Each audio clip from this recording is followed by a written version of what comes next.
Welcome to the In Between Rounds podcast. I'm your host Lane, and I'm on a mission to train around the world and have real conversations with the coaches and fighters who live and breathe this sport. Today, I'm at Calvert MMA in Maryland with my coach, Jack Sudduth. Let's roll right into it. So tell me about yourself.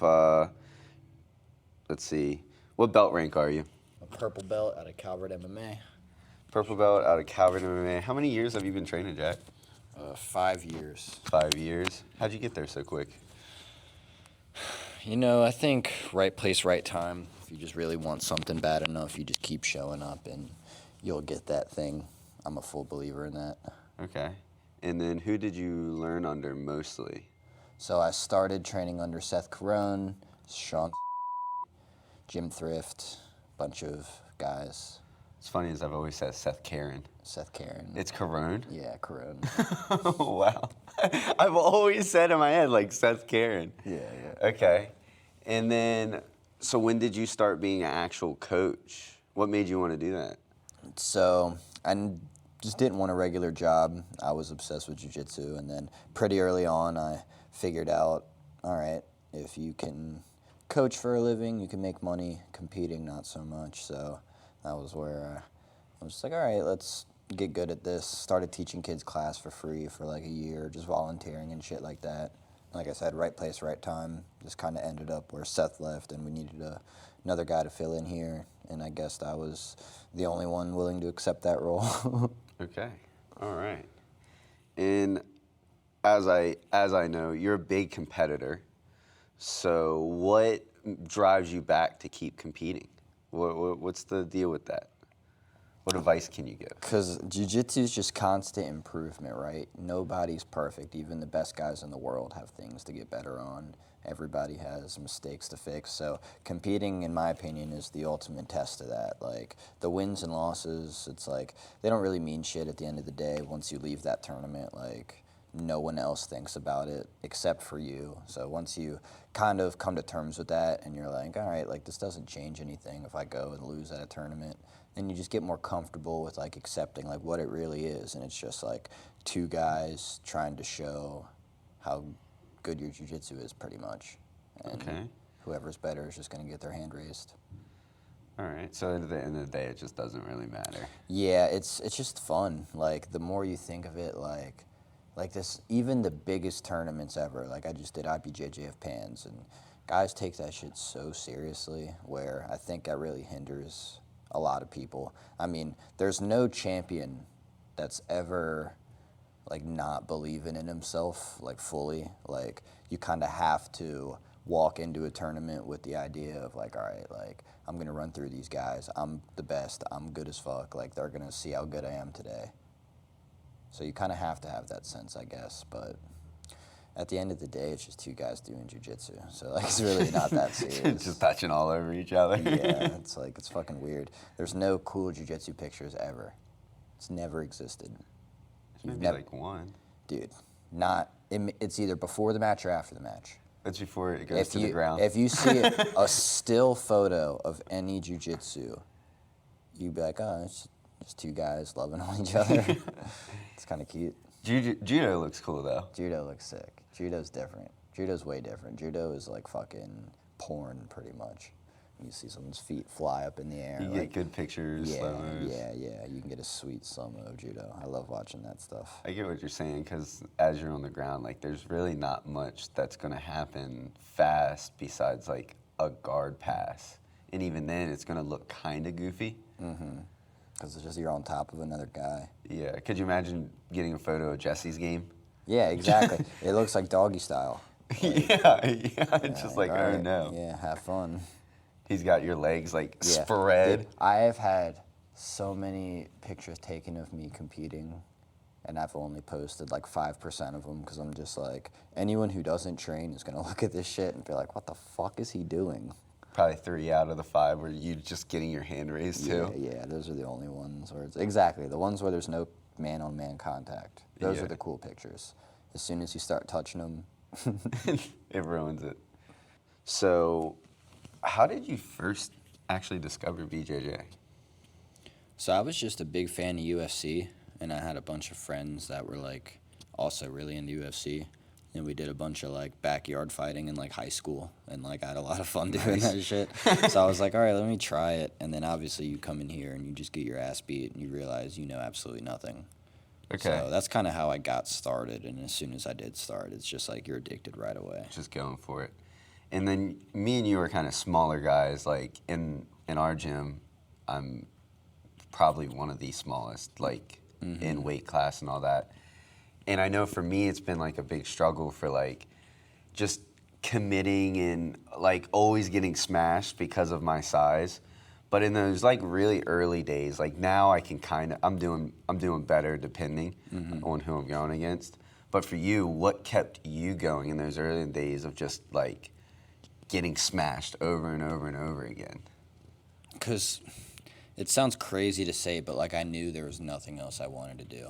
And like I understood that was just part of it, because like, you know, you hear guys talk, and then I did follow the sport to not jiu-jitsu but UFC to like a pretty extensive degree before I started training. So you listen to a lot of podcasts of fighters and shit, and then you start to hear their stories, and like, you know, you start to hear the same things. No one's good when they start out. Like even the best guys in the world like get fucked up in their first few months, their first few years sometimes. So it's just part of the game. And then the guys who are okay with that are the guys who are going to get really good one day, in my opinion. So you just had a commitment to the belief that I was looking, nature will work itself out. I was looking at the bigger picture. Yeah. Like those years, you have to look at the bigger picture. And it's like, that's why it's super important. You have to have the why that you're training. Like, if you don't have that why, you're going to be like, this fucking sucks. I'm getting my ass beat every single day for months. I've been training for 5 months. I've been coming 3 times a week, and I've been getting fucked up every single day. If you don't have a why, a strong why that you're training, you're going to quit. Because you're like, why am I paying for this? This is fucking, I could be doing so many better, more enjoyable things with my time. But if you have a strong why that you're training, then it's like, I know why, and then you're willing to take that sacrifice. It's like, I'm trying to think of a good example. It's like why do you sit through the pain of a tattoo? It's like, because it looks cool. Yeah. I mean, it's an odd example, but like, no, it works because it like why you're looking at the bigger picture. Term. Yeah, you're looking at the bigger picture of like, this tattoo is going to be with me for the rest of my life, even if I have to sit through a few hours of pain. Yeah, because the short term it sucks, but in long term you're gonna have this great tattoo. So it's part of the. I mean, you can't really put this together, but the journey. Yeah. You know, like tattoo, the journey is sitting through the pain, and then you get your end goal. But this is like so much more of a graph that goes up and down where. Yeah, and it takes so long. Yeah. So that's a common thing why you see guys come and go. Because they can't. Most people can't handle that. They can't answer their why they're doing it. And then you just think only the negatives. Have you seen a lot of people come in here and expect like to get good quick? All the time. Like or like kind of like the guys who like see rage, you know, or see red. Not that. It's like there's a few types of guys. It's like certain guys come in here, like maybe they won a few street fights in college or some shit, and like they're bigger, stronger, tougher guys. So just by like the looks of things, they kind of get through life without being tested too much. And then you come in here and then you get your ass beat by a 14-year-old, and then like Porter. Yeah, most people think, oh shit, like I thought I was gonna be way better at this, and then like sometimes you just get like I was this kid, like I thought I was gonna be good immediately, and I was like, because I'm young, I'm athletic, like I'm scrappy, I like to fight, so I was like, fuck it, like I'll be good at this. But yeah, Seth proved you wrong. Everyone did. Everyone did. Okay. Was there like a specific moment where you were just like, jiu-jitsu is me now, or like it's just I have to continue with this is what I want? I don't think there was a specific moment. It was more a gradual thing. Like, I started competing very early on. My first tournament was, like, 3 months into jiu-jitsu. So I got thrown into it pretty quickly, and that's kind of, like, all I knew. So, like, I was just, like, training to get better and training to win more competitions at white belt. So by the time I even had 2 stripes on my white belt, I had, like, 6 or 7 tournaments under my belt. So at that point, it's just like there wasn't really a specific moment. I just wanted to keep having fun because I liked competing. So I was like, I'll just do this for as long as I can. And then you get offered a job. And I feel like even before I got offered to work here, it's like I knew I was just going to do this forever. I just need to find a way to support financially. Keep doing it, yeah.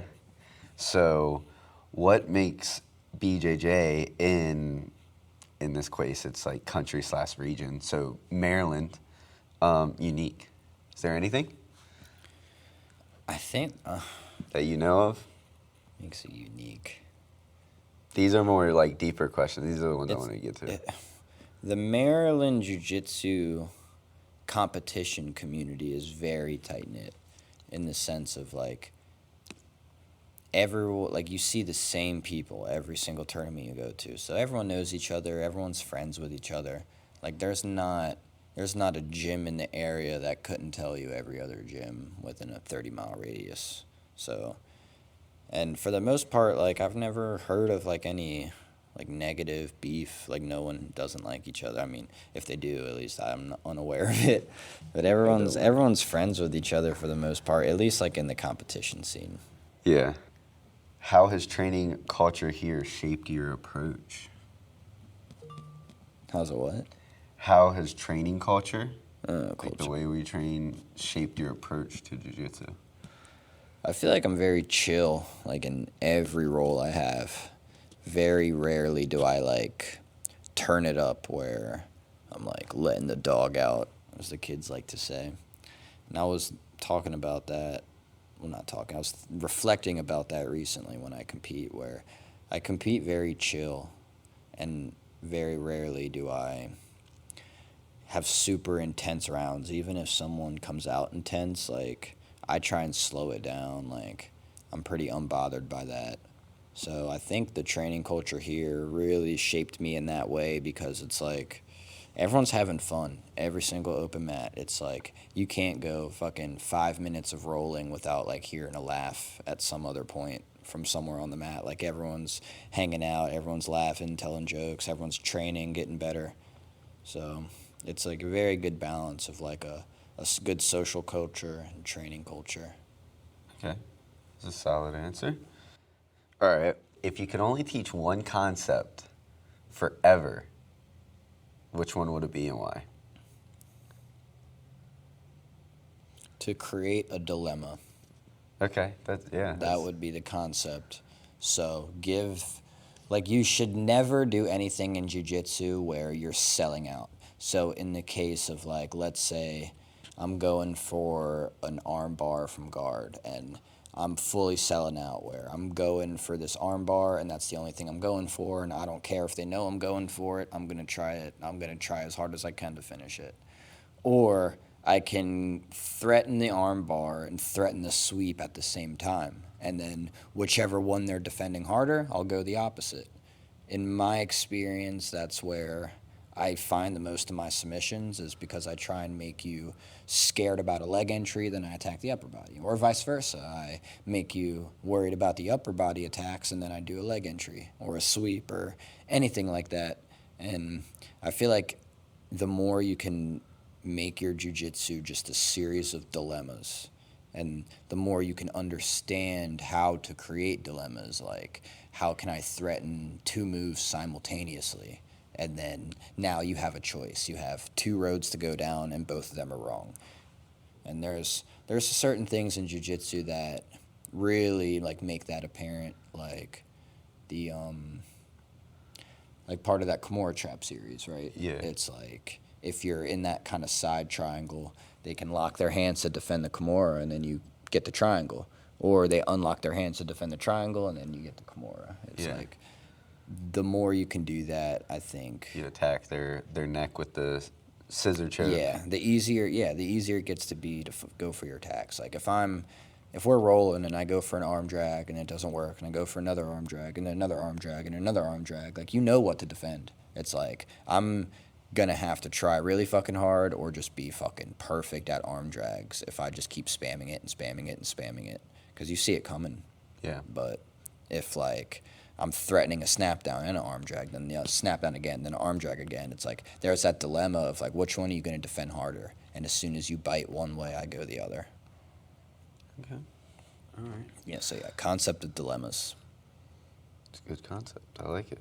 How has jiu-jitsu shaped who you are outside the gym? It makes me not give a fuck about bad shit happening, I think. For better or for worse. Because in jiu-jitsu, you're very used to shit not going your way, especially in the first few years. It's like you're just going to have to accept that this is how it is. If I'm rolling with someone higher rank or way more experienced, it's like they're going to control what happens. They decide what happens here. So you really get used to just like rolling with the punches. Like in life, if someone cuts you off, it's like, what the fuck ever. It's like some bad shit happens, whatever. It's like you fucking lose a $20 bill, it's like whatever. It's like, because that kind of shit's never gonna stop. And then I know a lot of people like close to me that are just miserable people because like they let shit get to them. Like, you know what I mean? Like you lose $100, like like, you know what I mean? It's already gone. It's like you can't get it back. So are you going to spend the next 12 hours fucking pissing about it, or are you just going to move on? And then it's like, obviously, there's degrees to that, but like not letting little things bother you, I think, is something that jiu-jitsu definitely helped me with. Because you have to move on to the next it's like chess piece. Yeah. It's like if I get swept, and then I'm like, oh, fuck, I'm on bottom now. I got swept. Like, this sucks. You can't sit on it. You got to figure out like, your all next. right, now I got swept. Now I'm mounted. And then now I'm like, oh, fuck, I got mounted. This sucks. Like, I'm pissed. And it's like, now I'm getting submitted. It's like, it's only going to get worse if you complain about it. But if you get swept, it's like, all right, just shrimp, knee, elbow. Oh, I have my guard back. It's not too bad. Like, you know what I mean? I can recover. It's like, you're always going to be able to recover. So that's something jiu-jitsu's taught me for sure. I like it. What's the biggest lesson BJJ has taught you about life? Biggest lesson it's taught you about life. I know for me, for my example of that, to answer the question, is just discipline. Like showing up. Yeah, that's a big one. Like last one on the mats, like that's the only reason why it's a big one. I feel like I'm where I'm at in my journey. Yeah, because you see it. You've been training long enough to know the guys who are showing up early, that are not fucking around and drilling, that are rolling until open mat's done. Those are the guys getting good. Yeah. Like Kevin's a great example of that. Young Kevin. Okay. Like white belt Kevin. Yeah. He's a great example of that. Southworth? Yeah, no. He's 18 years old, 19 years old. He's coming in 4 days a week. He's always rolling. He's always, even if he doesn't have a partner, he's just waiting until he can roll again. He's always the last 5 guys here every single time. He rolls with everybody of every rank, of every size. He's going to get really good really fast. Then there's going to be a lot of people being like, oh, shit, like, man, Kevin's better than me all of a sudden. Yeah. It's like, oh, yeah, because he's working hard. And then you see it. You see guys that come in and they don't do that. There's guys that are, like, here to hang out and here to drill, and, like, they roll maybe a round, and then the round doesn't go well, and they pack their shit up. Then they find an easier round, and then they just kind of coast through the easy round, and they're like, oh, gotta go to work. Yeah. It's like, yeah. It's like those, like, you see the difference. When you train, you know when someone's gonna get good, when they're disciplined. Yeah. Just showing up, making sure you're there, and training. Like, that's it. Literally it. You just have to show up. It's like, and literally from there, like, that's it. Like, it'll just happen naturally if you're here. Like, in my own journey, like, there's certain people that started before me. Like, I feel like I'm actually starting to finally catch up. Yeah, you know? Like, if you want it bad enough, you'll get good. Yeah. It's not going to be overnight. And if you're okay with it not being overnight, and you're just okay with that process, if I'm just going to show up until, like me and Gavin talk about this all the time, like, just 4 years ago, we were fucking white belts just getting beat the fuck up every single fucking day. And then all of a sudden, it's like we're passing people. And it's like people that were higher rank, like we're now the same rank. And we're now getting the better people that have been here way longer than us. And it's like, because me and Gavin were in that same spot. Like, we showed the fuck up. We rolled. We did the extra rounds when there's only 3 people on the mats. We're still rolling. It's like, we're not leaving until fucking we're getting kicked out of here. So that's a big part of the growth. And then, if you just keep showing up. You don't have to be special. You don't have to be an athlete. No, I'm certainly not. Fucking, what advice would you give someone starting their jiu-jitsu journey? Just brand new, fresh. Pretty much the same thing we talked about. Just, you're going to have to be okay with not being good for a long time. And just accept that. That's my advice. Because if you come in expecting to be good quick, probably not going to happen unless you're a D1 wrestler. But they've already ate their shit. Mm-hmm. You know? Exactly, yeah.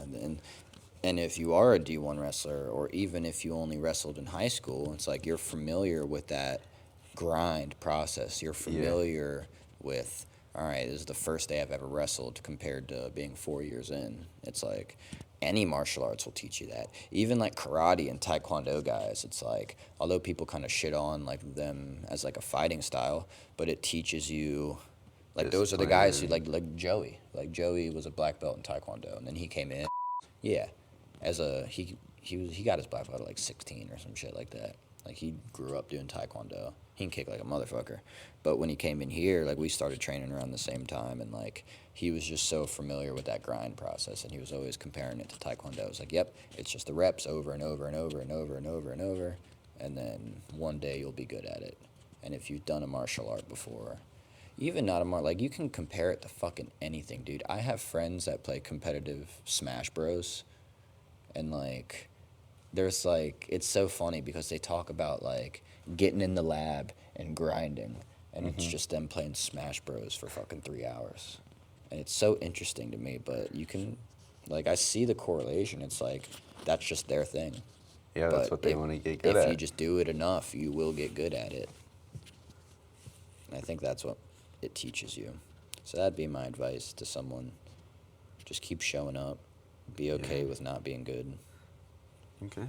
These are kind of quick ones. So just like quick little simple answers here. Favorite technique right now? Right now, I like the Choi bar arm saddle a lot. I've been playing with that quite a bit. Right now, I would say. Most overrated technique? Overrated. Yeah.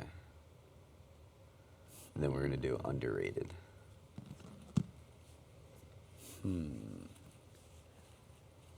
It's hard to say something's overrated if it works, right? So I'm trying to think But who does it work on? I'm trying to think of something that, like, people teach a lot, but you don't see it at a high level. What's an overrated choke? Or a submission at all? Baseball bat is the underrated. I would say that's underrated, but it's low percentage, so it might be properly rated. I don't know. That's a tough one. Underrated, maybe a little easier. You got an answer for underrated?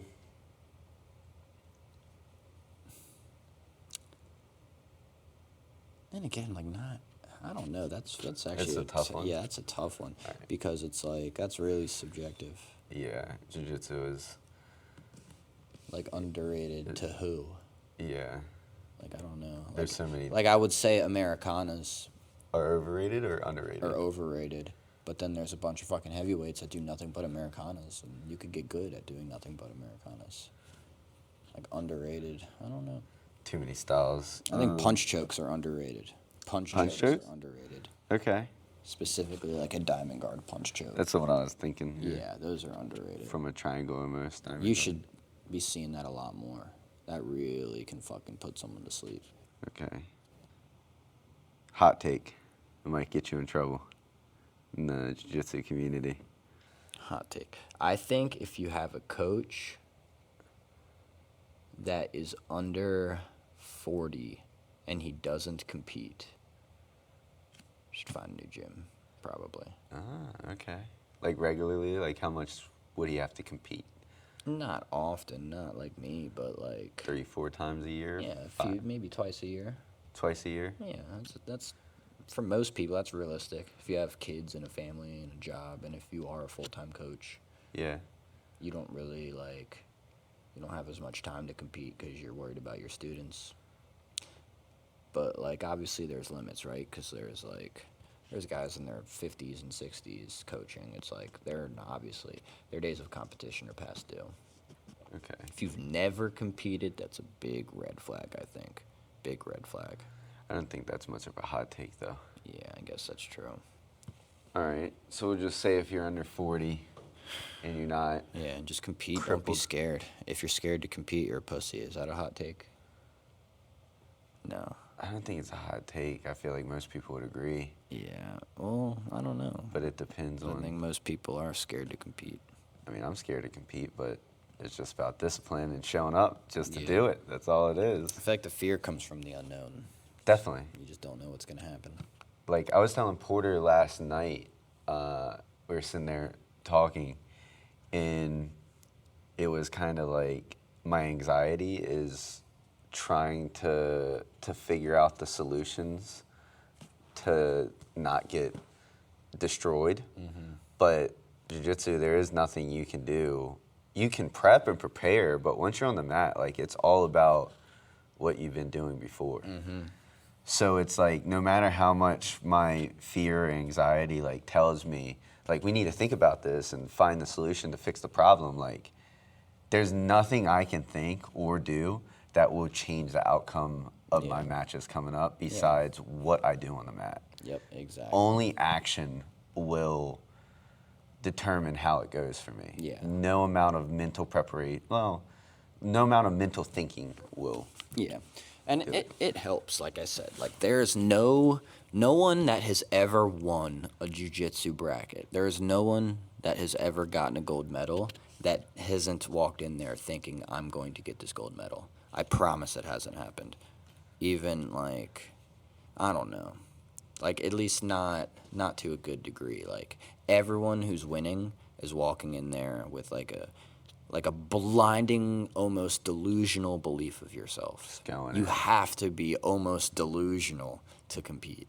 You have to be able to, like, tell yourself, the guy across, like, I'm going to fuck this guy up. Even if it doesn't happen, you have to tell yourself that, and you have to believe it. You got to impose your will on You have to them. impose your will. You have to be like, all right, this guy's, even if the guy's fucking stronger and more jacked and taller and better wrestler or whatever the fuck it may be, like, yeah, but he hasn't rolled with me before. Like, he doesn't know what I'm capable of. And I tell myself that before every single match, and I think that helps me a lot. Okay. Just being able to be like, he's never rolled with anyone like me. Like, this guy is a pan champion. Like, he's never rolled with anyone like me. Like, this guy's a black belt, but he's never rolled with anyone like me. And even it's like, of course he's rolled with people like me. There's a fucking million people like me. But it's like, you have to be almost like blindly confident in yourself to compete. Blindly run into the fire. Yeah, and then good shit will happen. Like, you can manifest good shit. I've beaten a lot of people better than me just because, like, I just tell myself, like, fuck you, you are not better than me. And then you surprise yourself. And then once you start surprising yourself, you start to realize, like, oh, this shit's possible. I could start beating a lot of good guys. Yeah. Like, I could start winning a lot of matches. There's this dude named, I'm going to shout him out, James Spina, who's a purple belt out of Vanguard in Jersey. I don't know him too well, but we actually did a podcast together for Arena Grappling one time. You were there. I was? You were there. Remember when we did that podcast Yeah. at Arena? Yeah. He was one of the other dudes doing the podcast. Okay. He talked about he lost his first 22 matches. Whoa. First 22 matches. It was like his first 7 tournaments. He lost every single match at every tournament he did, up until he was like a fucking 3-stripe blue belt. And then now he's a purple belt doing like IBJJF pans and like winning matches. Okay. Like, he's like a good purple belt. He's a competitive purple belt. He put in a lot of losses. But he talked about, he was like, yeah, like, I lost 22 matches, and he was just like, I'm just going to keep showing up. And then he was like, once he realized, like, like, his words, not mine, he had a loser mindset.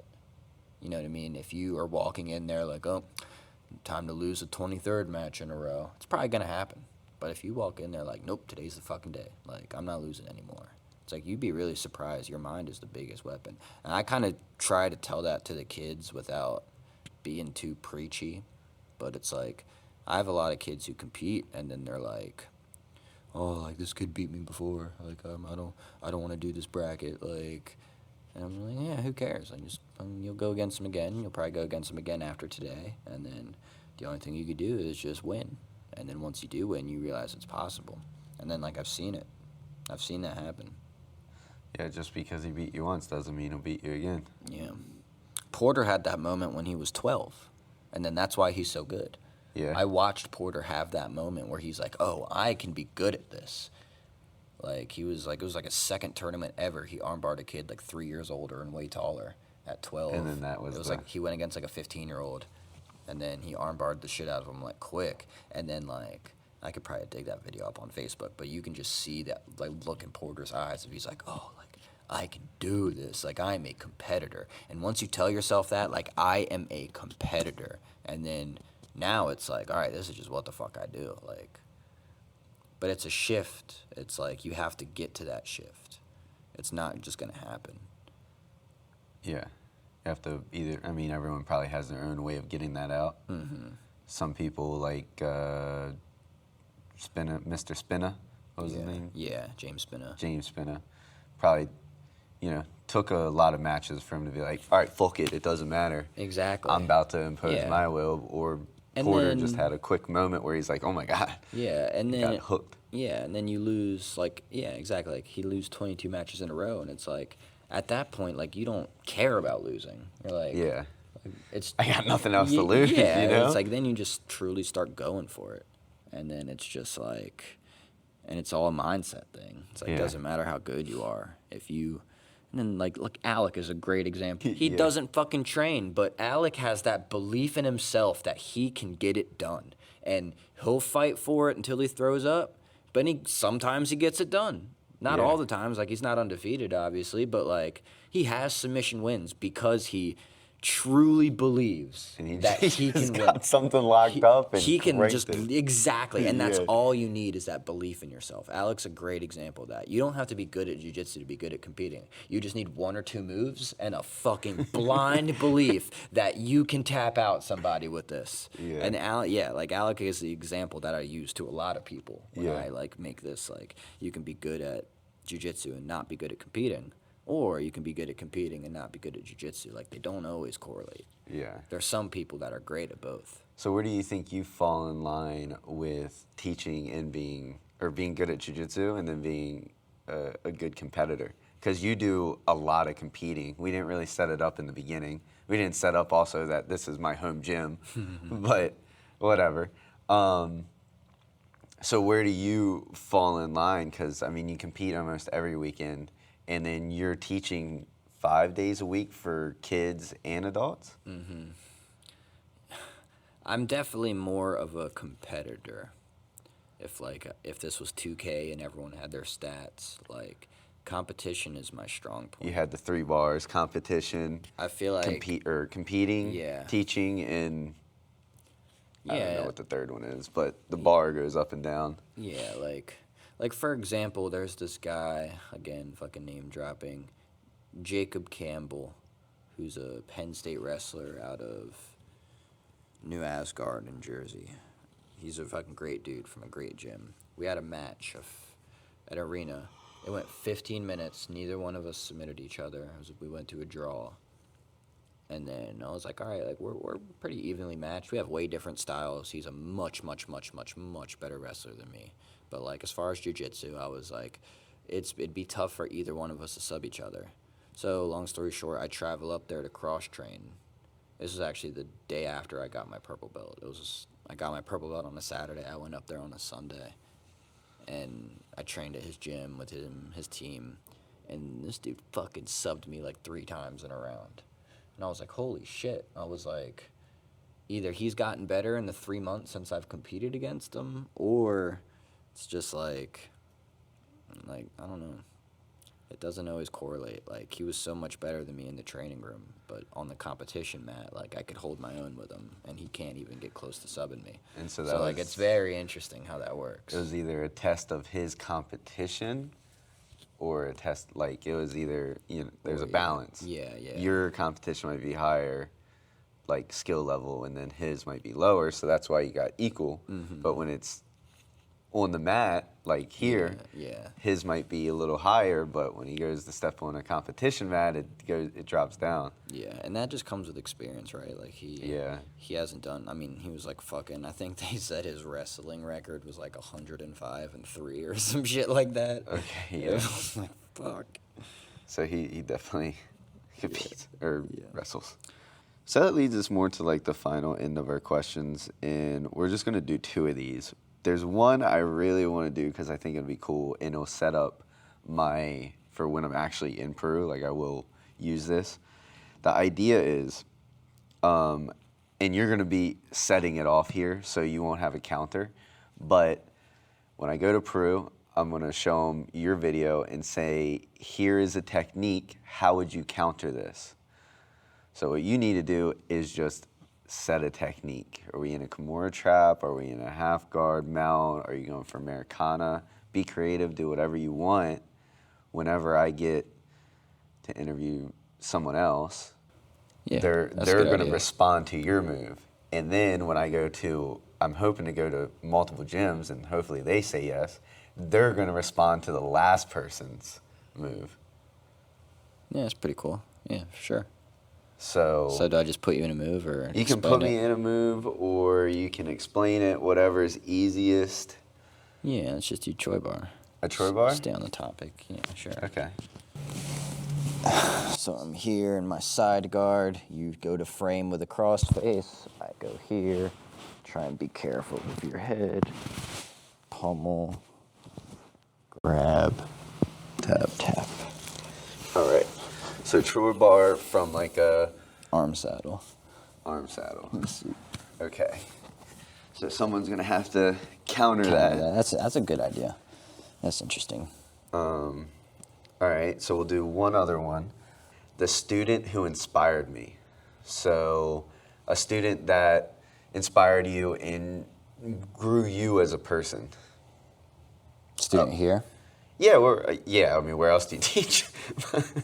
Oh, like one of my students. Yeah, not like a fellow student. Like not when I started, but like now. Yeah. So like now, as in a coach, what student came in and asked the right questions, did the right thing, and then inspired you to be a better coach or teach a different way or changed your game? Like however it inspired you.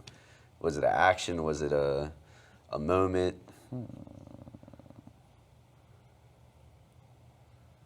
Was it a kid? Was it teaching the little ones? I was about to say, that's where my mind was leading to first. Just like certain kids that come in here. Like their questions are fucking crazy. Junior grappler, little shark. There's some little sharks out there like Luke and Finn and Breno. Like they're always coming in, they're always asking the right questions. Like they're rolling hard, they're learning. They're starting to do some fucking advanced shit. So it's really cool to see. And how do they inspire you? Just made me realize, like, I can't have a ceiling, like, as a coach. Like, I have to keep learning. I have to keep studying. I have to keep outsourcing information. Like, I owe that to the students. Like, if I have a ceiling on, like, what I know, and, like, oh, this is the cap, this is my jiu-jitsu, anything else outside of this box is, I can't help you. It's like that. Like, my students are going to be very limited in that sense. So they all had inspired me to like just like study and outsource information and watch instructionals like every fucking day. That's like how I go to bed at night. It's just fucking listening to instructionals. Okay, that's a solid answer. I think. Hell yeah. I think that's mostly it. There's blooper reels. I'm hungry. Yeah. Yeah, you're good. Yeah, I don't really know how to sign it off, I guess. Thank you for the interview. Jack Sudduth, Calvert MMA. This is my home gym. This is my coach. Got anything you want to shout out? Anything cool you want to say? Shout out Calvert MMA if you're in Southern Maryland, come train. Shout out Submission Snacks. You guys are the GOATs, healthy snacks to compete with. I don't know. Cool. Shout out to the Bakist. I'm about to go get a sandwich. That works. Cool. Thank you, Jack. Hell yeah, thank you. That was fun.